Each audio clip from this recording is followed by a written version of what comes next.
मुस्कुराने वाले बहुत कम देखे हैं। जोरदार तालियों के साथ उद्बोधन।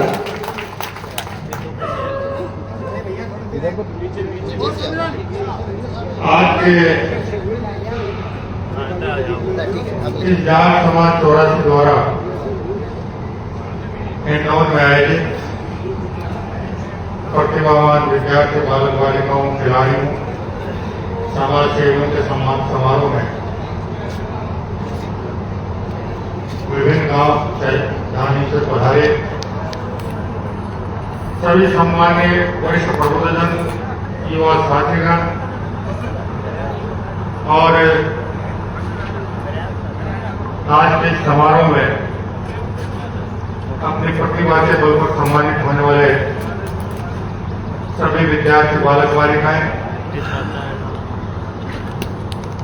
आज के समारोह की अध्यक्षता कर रहे माननीय राजाराम जी मीर सहित जाट 84 के सभी पदाधिकारीगण सहित सम्मानित मंच उपस्थित अधिकारीगण, पत्रकार बंधु, सबका यथार्थ अभिनंदन। ये एक कटु सत्य है कि सबसे पहले तो हमें शिक्षा और सत शिक्षा में अंतर को समझना पड़ेगा। केवल मात्र किताब रखकर शिक्षा प्राप्त कर लेना किसी भी व्यक्ति को परिपूर्ण नहीं बना सकता। जब तक वो अपने आप को सद शिक्षित करने के लिए जीवन के विभिन्न पहलुओं को,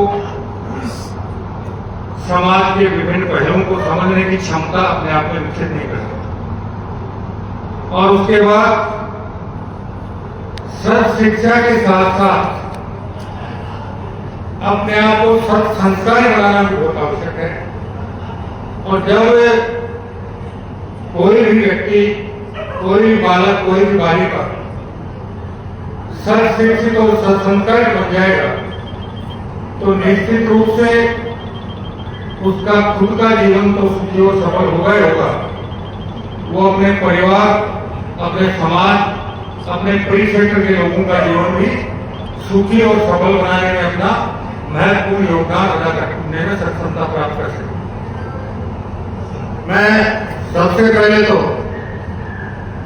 आज के समाज समारोह के माध्यम से जितने भी विद्यार्थी बालक बालिकाओं ने सम्मान प्राप्त किया, उन सबकी मेहनत के लिए, शिक्षा प्राप्त करने की उनकी निष्ठा के लिए,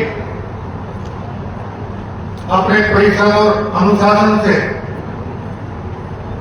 चाहे 10वीं की परीक्षा हो, चाहे 12वीं की परीक्षा हो, चाहे अन्य प्रतियोगी परीक्षा हो, उन्होंने अपना उत्कृष्ट प्रदर्शन किया।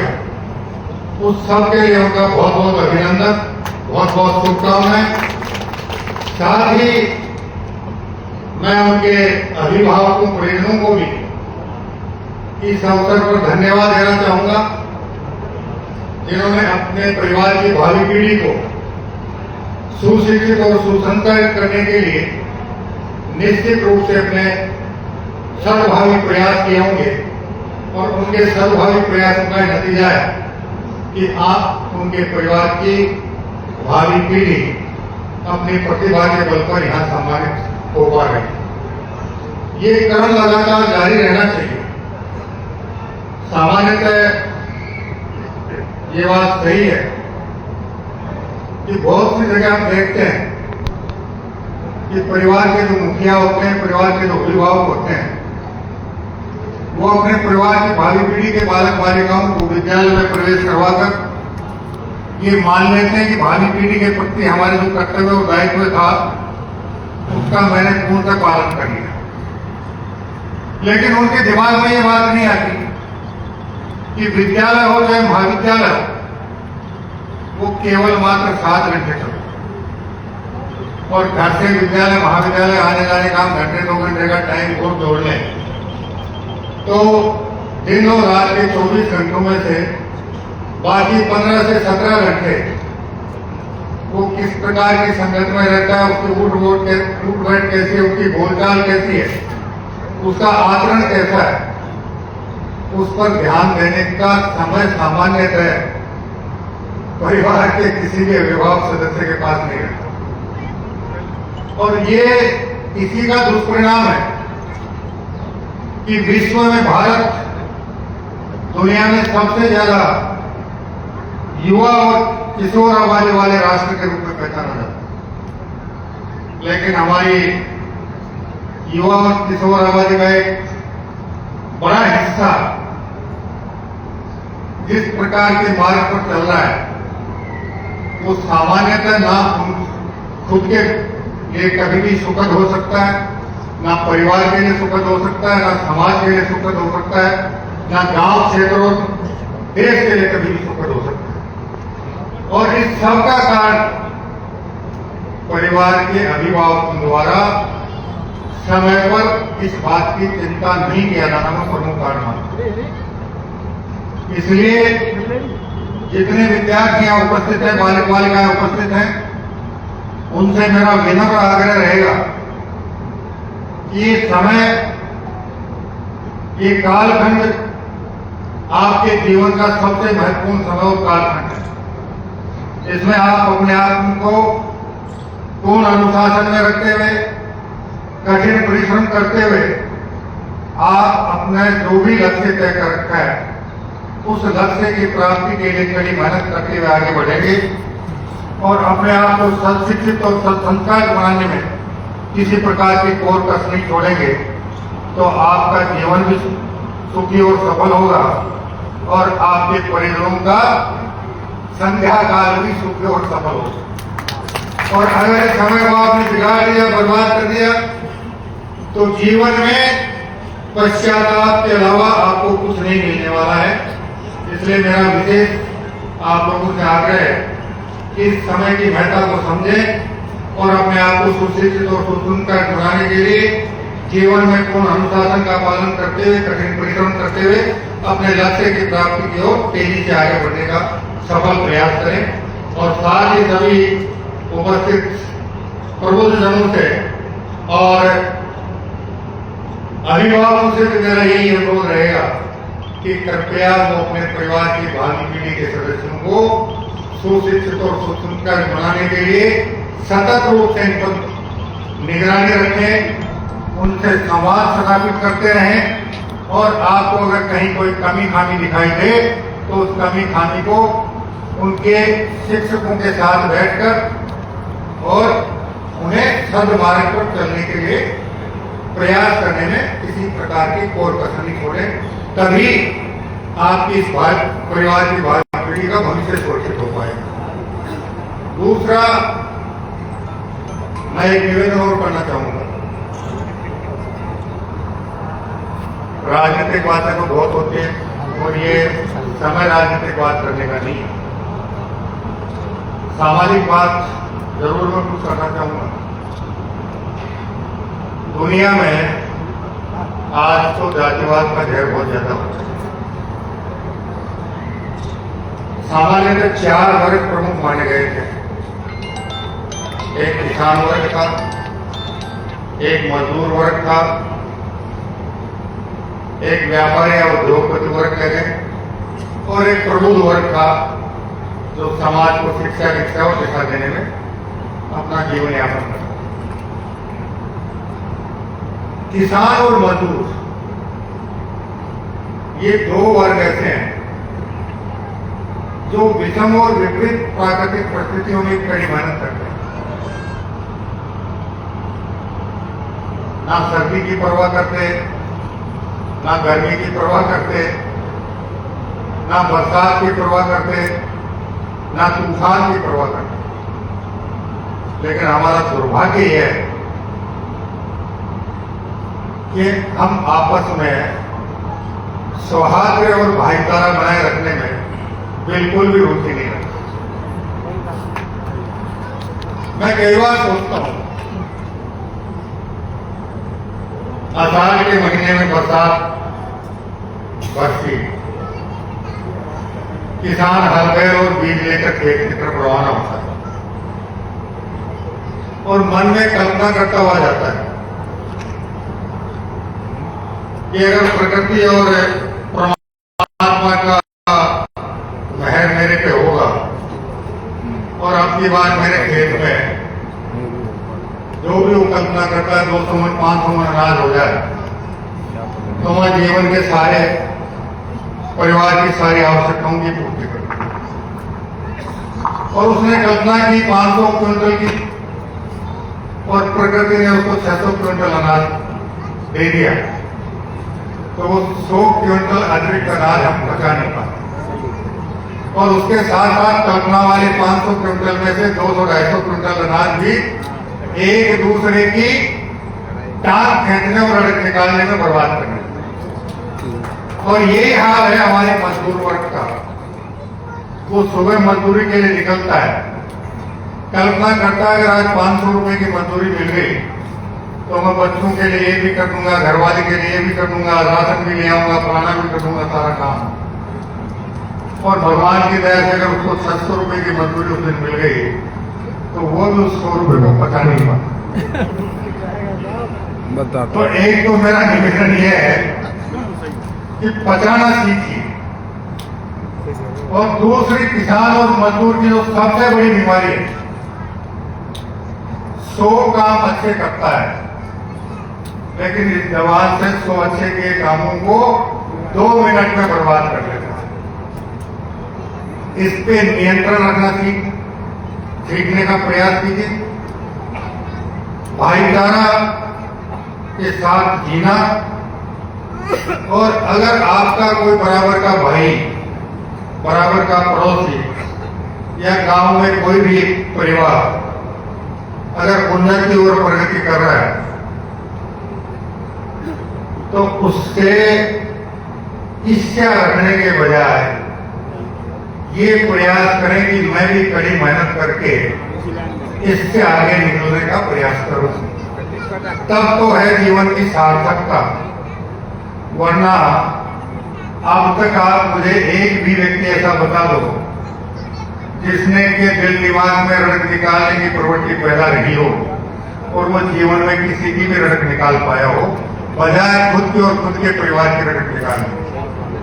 इसलिए कृपया इस प्रवृत्ति से बचने का प्रयास करें और अपनी भावी पीढ़ी को सुशिक्षित और सुसंस्कृत बनाने में जितना कुछ आपसे बन पड़े उसको करने में किसी प्रकार की कोर कस नहीं छोड़े। साथ ही मैं निवेदन करूंगा कि मेरे यहाँ आने के बाद 2-3-4 बातें, 2-4 शिकायतें मेरे सामने आई थी। आपका महाराजा सूरजमल स्टेडियम में मूर्ति लगाने का कोई 2 साल पहले का प्रस्ताव था। आपके यहाँ के उपखंड अधिकारी और हमारे स्वायत्त शासन विभाग का प्रभारी जी के पास है यहाँ की नगर परिषद का, उनसे पूछा तो उन्होंने कहा मेरी जानकारी में नहीं, आज तक मुझे किसी ने बताया, नया कोई प्रस्ताव जरूर इनके पास आया बताया। तो मैंने इनको कहा है कि आप पुरानी पत्रावली निकालिए और उस पत्रावली को आगे बढ़ाकर इस काम को पूरा करने में कोई बाधा है तो उस बाधा को दूर करते हुए इस काम को पूरा करें। दूसरा, करौली में आपके जाट समाज हेतु छात्रावास की कोई भूमि के आवंटन का प्रकरण है, ये भी आज मेरे संज्ञान में है। अभी करौली नगर परिषद में बात करेंगे और हमारे स्वायत्त शासन विभाग में बात करके इसका भी हम शीघ्र ही समाधान करने में सफलता प्राप्त करेंगे। साथ ही एक सरपंच जी ने अपने गांव की सड़क को 2 साल पहले बनी 1.5 फीट गड्ढे हो गए।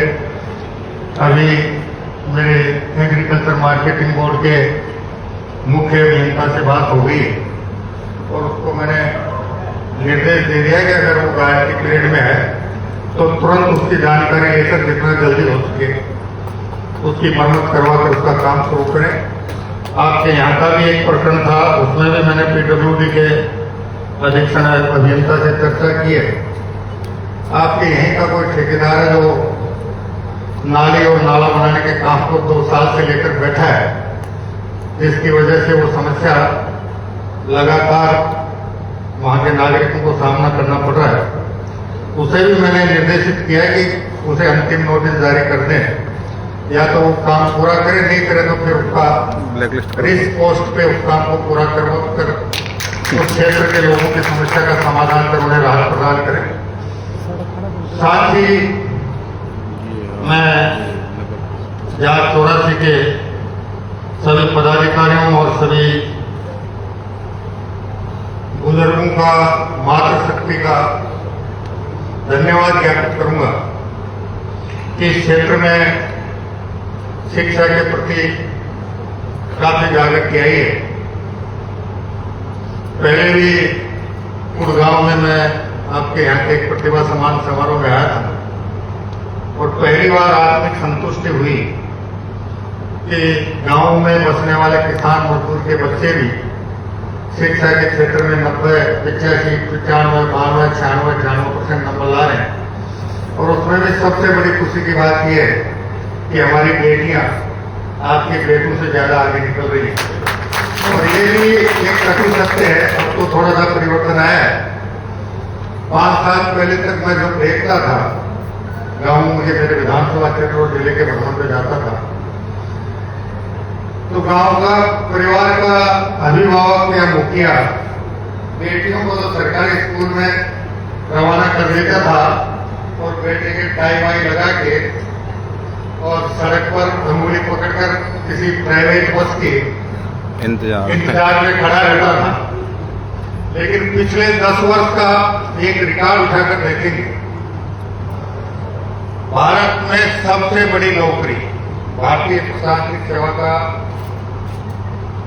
भारतीय संघ लोक सेवा आयोग द्वारा आयोजित किया जाता है। और पिछले हर 10 साल में संघ लोक सेवा आयोग द्वारा जितनी परीक्षाएं आयोजित की गई और जितने अधिकारियों का चयन हुआ, उसमें सबसे ज्यादा अंक लेने वाले 10 नाम वो प्रकाशित करता है। और उन 10 नामों में से 6 नाम बेटियों के होते हैं। और आप जिनको टाई लगाकर बेटियों को मुफ्त के सरकारी स्कूल में पढ़ाते हो और बेटों के लिए 20-30 हजार रुपये सालाना निजी विद्यालयों को फीस चुकाते हो, वो 3 या 4 नाम ही आ पाते हैं। ये हाल आपका राजस्थान लोक सेवा आयोग में है, यही हाल अन्य प्रतियोगी परीक्षाओं में है। तो कृपया अब बेटे और बेटी में ज्यादा भेदभाव करने की आवश्यकता नहीं है। दोनों को आगे बढ़ने का, सुशिक्षित और सुसंस्कृत होने का समान अवसर दें और इस भेदभाव को मिटाएं, ताकि ये भी एक कटु सत्य है कि बेटियां जब सुशिक्षित और सुसंस्कृत बनती हैं तो कम से कम 2 परिवारों का भविष्य सफल करके सुधारती हैं।